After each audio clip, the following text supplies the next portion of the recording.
morning, everyone, and thank you for joining us for another episode of Crede Play Offense. Today, I'm joined by my dear friend Paul, the CEO of StarPoint Properties. Good morning, Paul. Good morning, Colby. Thanks for having me on. Absolutely. So it's always good to see you. You've been a good friend and client over the years, and just thought it'd be fun to share a little bit about your personal history and about StarPoint and kind of where we're going for the next few years. And it's a ever changing. Sounds great. Lead the way. All right. Well, if you would, just maybe share a little bit about how did you get into real estate, and your personal history and journey to getting to being the CEO of StarPoint. Oh, you have to go back a few years. So how I got into real estate was I needed a second job while I was in college to make ends meet. I was waiting tables at California Pizza Kitchen, and we had gotten into a little bit of a recession, or the economy slowed down, and so the restaurant slowed down. So I got a second job on the weekends with a company called Glenfed Development, which is no longer around, but they were sort of a master developer and were building, large tract homes, mainly out in the San Fernando Valley, but also throughout Southern California. And I got a job with them as a gopher. So like a broker's assistant, really like getting coffee and making brochures and greeting people at the door and maybe taking them on a tour. I got promoted pretty quickly to a broker's assistant, then a junior broker, and then I went and worked as an assistant foreman for a little short period of time with them, moving dirt and learning the construction side of the business as well. And that was my introduction to real estate. And that's when I pivoted. I was planning on going to law school, but thanks to my experience with Glenfed, that I got into real estate. Got it. And where'd you go from Glenfed to StarPoint? Was it just direct, or I'm always amazed of all of us that like, oh, we got into it because we either knew one person or we needed a side job or something happened, and so we got into construction or real estate, and then there was like one pivotal moment that seemed to springboard a lot of us that are in this business. No, really, again, started it, but I bootstrapped it. I set up a funky office in my sister's garage and just started working. I mean, bought a condo, fixed it up, flipped it, bought some land, very cheap, sold it to a master developer who built, like 30 townhomes on it. And if there was a pivotal moment, as you mentioned, it was probably the very first large transaction that I purchased, which was 73 apartment units out in Northridge. I purchased it from Coast Federal Savings as an REO, and we bought it in December. Sorry? Out of the RTC days? Yeah, back in the old RTC days. We bought it in December, and then basically in January, the Northridge earthquake hit, and the building just got leveled. We went from like 98% occupancy down to like 10% occupancy. They came and yellow tagged the building, so we really had to vacate it. And at that moment, I thought life was over. This is it. I was already poor really at the time. Even to buy that building, I was borrowing on credit cards and from family and friends, and brought in investors who are also all family. And I thought it was over. But that was probably a pivotal time where I really learned the business. I really learned how to, heavy value add and seismic retrofitting. I learned a lot about construction. I also learned a lot about sort of disaster recovery.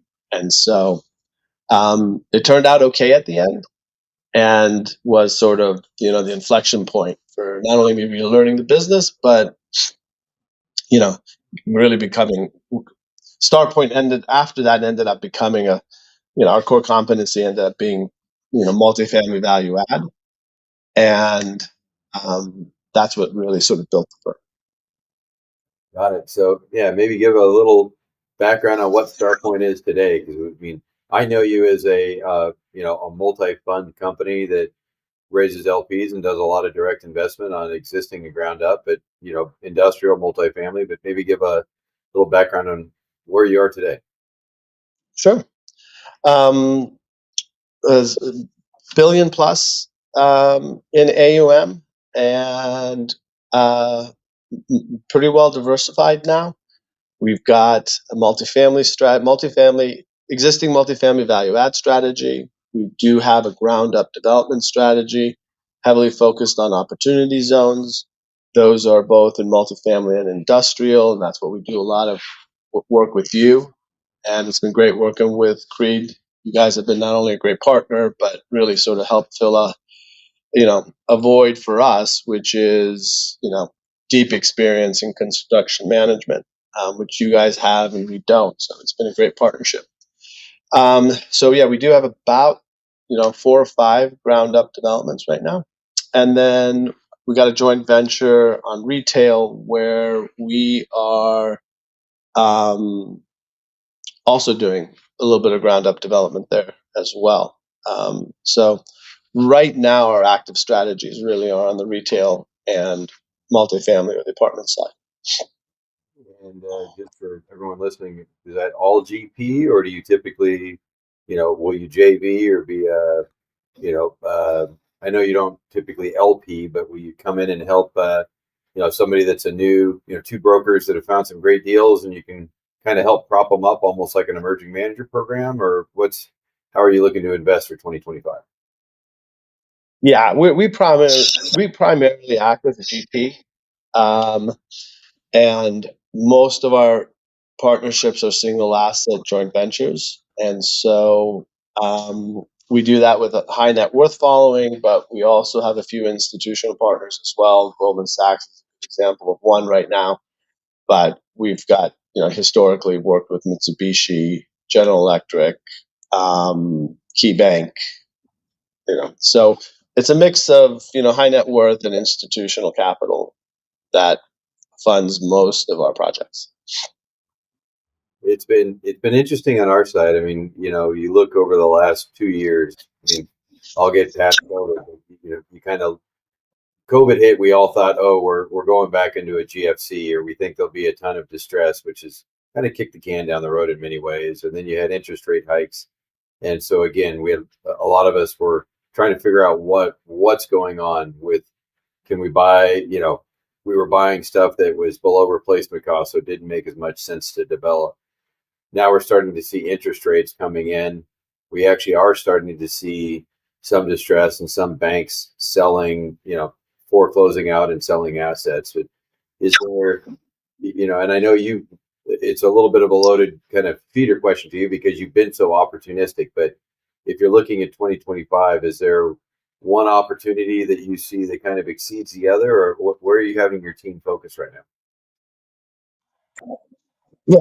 Yeah, we are an opportunistic firm, and so we'll come in and out of markets, or we'll come in and out of strategies very tactically, where we see the greatest opportunity or dislocations. So, as an example, we weren't buying multifamily for the last 6 or 7 years. We were actually selling our apartments because we saw the top coming, and the risk-adjusted returns just sort of made no sense as a buyer, but a lot of sense as a seller. So we were a net seller. But we're coming back into the marketplace today. We think multifamily is a good place to invest today. And so we have an active multifamily value add strategy for existing product in targeted or very strategic locations around the country. And so I think 2025 will be good for apartments. With the election over and now Trump having won, I think the opportunity zone legislation is going to be extended, most likely. Hard to tell for sure right now, but at least that looks like the direction it's going. And so if the opportunity zone legislation does get extended, I think apartment and industrial development will be a very good long-term strategy under that very tax-efficient legislation. So that's probably something we're going to look at for probably the latter part of 25, maybe 26. And we also like our retail strategy, which is what we call tenant centric, but some retail development with the tenant and a lease in place. So we're hedging risk and can deliver asymmetrical returns. That's also something we like for 25 and 20. And it's, I appreciate not just having you as a client, but having been able to invest with you. So, for anybody that's, Paul does have, the ability to take investments from time to time. So we've done very well with him over the years. So it's always good to see where you're going, because you're one of those folks that likes to find good niches, and really a lot of people use the term asymmetric returns, but I've been able to actually live them with you. So it's been fun. You're, it's intriguing for me, is, part of this is like, where do we see not life going, but where it's coming from as well. And there's many of us that have come from different walks of life. You can be a broker, you can be an analyst, you can be a contractor, you can be an attorney. What are you looking for as you're hiring at StarPoint for, new hires or people as you look to outfit the bench moving forward? Any advice for folks to how to get into the business? Because again, you're a crossover between, there's very few people that are actually truly have the ability to be a fund manager and a direct investor or developer. Many people are one or the other. A lot of folks just raise money one-offs, or they don't never get to the institutional level. So is there advice as people are getting into the business, well, what, to learn one side or the other from your side? Yeah. If someone was coming into the industry today, the advice I would give them would be, specialize first, learn one segment of the business really, really well, and become an expert. It's sort of that 10,000 hour rule. And so, I'd say if you want to get into construction or development side of the business, I'd spend 10,000 hours, becoming an expert in construction, um, before you did anything else. So my broad, my broad recommendation to anyone would be expertise first, before anything. If you wanted to get into the capital markets side of the business, same thing. I'd work for a really good capital markets firm, even if you had to start out as an intern. Those jobs are hard to land. And spend 10,000 hours learning that business before you did anything else. It's hard to be a generalist in this. It's hard to be a generalist in this business.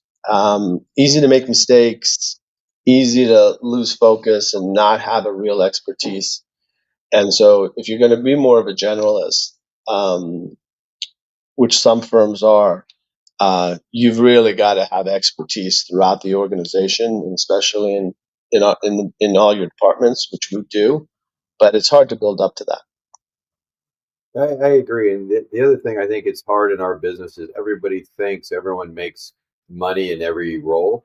And, and it's always intriguing when I talk to people coming in the business, they don't understand the risk. If you want to be in acquisitions if you're not a hunter killer, then you're not going to make it. If you have more of a farmer personality, you might be in asset management or property management, but you might not make the income that, somebody who's creating that upfront value is making. And I think I'd also say spend the 10,000 hours, but spend 10,000 hours also trying to truly get to know yourself.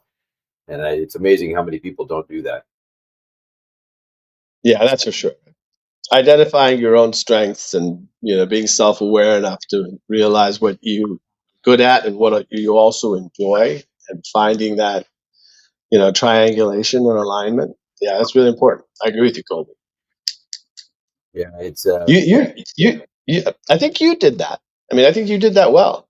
I mean, I think you built a great firm, but you enjoy what you do, and I think it aligns really well with sort of your strengths and skill set. Well, thank you. And it's interesting for me. It was my ability. That really what caused me to get my part to become a partner with Thomas Ryder. I knew I was a much better operational boots, like truly nuts and bolts developer than I was an acquisitions person. And he's great on capital markets and acquisitions. And I didn't want to be a B player in both. And so that's what really caused our partnership to come together and for me to run the service business and him to do the other side. Because but it was not without me thinking I could do it and learning the hard way. So I try to tell people, don't, learn from our mistakes early, because you can't be everything to everyone. Very true. Coming back to your earlier point, I've got a funny story. And you're right. Most people hear about real estate like, oh my God, real estate. Everybody makes money in real estate. It's so easy. I was in an Uber the other day, and the Uber driver asked me what I did, and um, I gave him a general response of, I run my own business, and then he started digging in more, and eventually got to the point where I told him, yeah, I'm in real estate, and his immediate response was, oh, real estate's great. Everybody's rich in real estate. You only make money in real estate. It's so easy. Obviously, I didn't say anything, but I did want to give him like, what? Why don't you look up Tides Equity, or why don't you go back and you know, yeah, I was going to give him a dozen real estate firms who are really struggling and have realized real estate is not easy, and it does need an expertise, and not everybody makes money. So, but you're right, that general uh, false impression is there. Oh, it truly is. And the easy part, I mean, I laugh about how much of a grind it is. And if you don't have the thick skin to, you know, it's not just about people yelling at you or people being upset. It's about having to face decisions that can be worth millions and millions of dollars every single day. Or there's really never a foot off the gas, especially when you have investors. Because I mean, your job is to get up and do what they want to do, or what they're paying you to do every day better than they could do it. So it's a very, very active business for all of us. Yeah, yeah, exactly. Well, the yeah, we're starting to see interesting cracks in different markets as well. I mean, it's build to rent's coming back a little bit. We're starting to see our longer term horizon investors building multifamily in the planning side of Austin and in Dallas, Salt Lake. So yeah, I think to your point, 25 and 26 is especially for opportunity zone investors or people that have a longer horizon, versus pure IRR driven investors, has a lot of potential, and it's going to be interesting to see how it plays out. Any forecast on what the Fed might do, or are we still going to have a Fed in 25 and 26? Yeah, I think we'll still have a Fed, but we might still have a different. We might have a different Fed head. Um, if you listen to all the commentary, um, yeah, I think we're going back into um, you know a lightly inflationary environment again. I think all the stimulus that the Trump administration is going to put back into the system is going to be slightly inflationary. And also, we have a healthy economy to begin with right now. Unemployment's pretty low, and um, most of the businesses that sort of felt the strain of the higher interest rates have worked through that right now, and we've got a little bit of sort of you know kicking the can down the road too by some of the banks. What I mean by that is there's sort of some extending credit, and that's given a lot of flexibility to firms that were under stress due to the higher interest rates. So, combination of a really healthy economy, a very accommodative banking sector, a president that is talking about a lot of stimulating programs, including tax reductions and continuing to also boost spending. That's going to put upward pressure on interest rates, and I don't think the Fed's going to be in a place where they can cut aggressively. Maybe not at all. Maybe we get one more 25 basis point cut in the next 90 days, and I think then that's it. Yeah, it's going to be interesting to see. You're more in tune on the interest rate part than I am.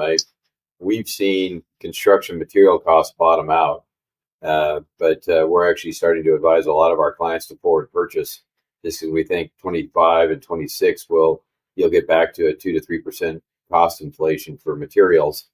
I think you'll see for a little bit a overall status quo for labor hour cost. We have seen profit margins pull back and backlog pull back, but I think 25 you'll see that start to get pushed out as construction restarts again. So we're forecasting a 2 to 3% inflationary cost on construction in 25 and 26. Yeah, that's definitely something you know better than we do, and actually we rely on you and your firm for that kind of insight and intelligence. But that sounds right to us too. Well, thank you so much for your time today. Anything else I just wanted to get you out there to share, and always good to catch up. And should people call you or Sandy if they're interested in investing with StarPoint? They can just jump on. They can just jump on the website and log in and join our investor portal. And that our investor portal will keep them updated on new offerings, and also you'll get our newsletter and any information that we send out. And then once you sign up, you'll also somebody from our investment management team will reach out to you. All right, my friend. Well, thank you for all your time today, and looking forward to a new project in Tucson. Thanks, Colby. Appreciate you having me on. You have a great week. You too. Take care. All right, take care.